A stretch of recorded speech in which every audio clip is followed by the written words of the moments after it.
这里是澳大利亚首都堪培拉，法轮功学员在国会大厦前集体练功，并举行集会。When I'm here, I'm not for here for very long. Been the object of a sequence of transnational repression initiatives from the government of China.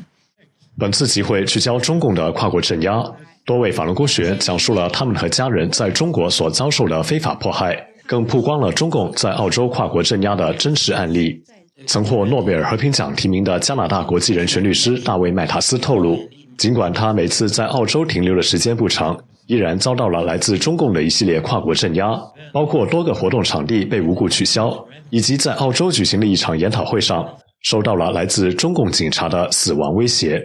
The event had a internet connection where people could call in even from China to ask me questions, and one of the callers was from the Chinese police in China, uttering a death threat against me. A lot of transnational repression is criminal in some form or another. It could be threats, it could be harassment, it could be intimidation. It's through emails, through phone calls, and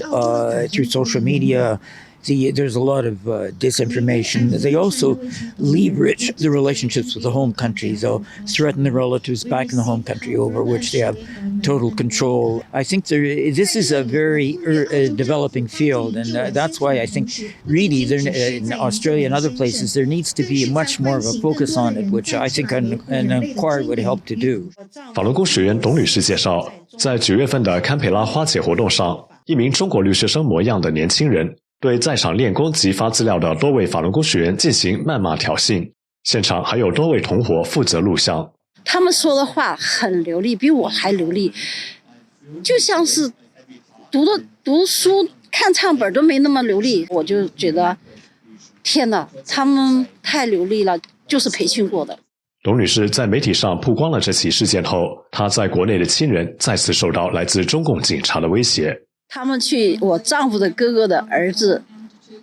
的店里去找他们，反正他是说在恐吓他。我丈夫的哥哥他们就很害怕他们受伤害，也怕我们在这里受伤害，恳求我们不要出声。所以我就觉得更应该去曝光这些邪恶的。要是大家都你不出声我不出声，下一个人可能是你，可能是他。法轮功学员 Violet 表示，她的母亲江永琴原是浙江理工大学教师，因修炼法轮功被中共多次关押迫害，多次遭受中共警察的性酷刑折磨，中共当局还切断了她与外界的联系。在没有通知律师的情况下，江永琴去年又被非法判刑5年，被关押在吉林省女子监狱。如果澳洲这样一个自由的国家都不能保护像法轮功这样一群遵循真善人的好人的话，那今天中国可以打压法轮功学员，明天他们可以打压任何他不喜欢的团体或个人，那就使得这个自由国家的这个基本的价值和根本的自由会受到中共的威胁。希望让更多的人，特别是我们的政府，能够了解和关注中共的跨国镇压，希望我们的澳洲政府和议员能够采取及时的措施尽早的制止中国在澳洲的跨国镇压。新唐人电视台记者王伟彪、王楠，澳大利亚堪培拉采访报道。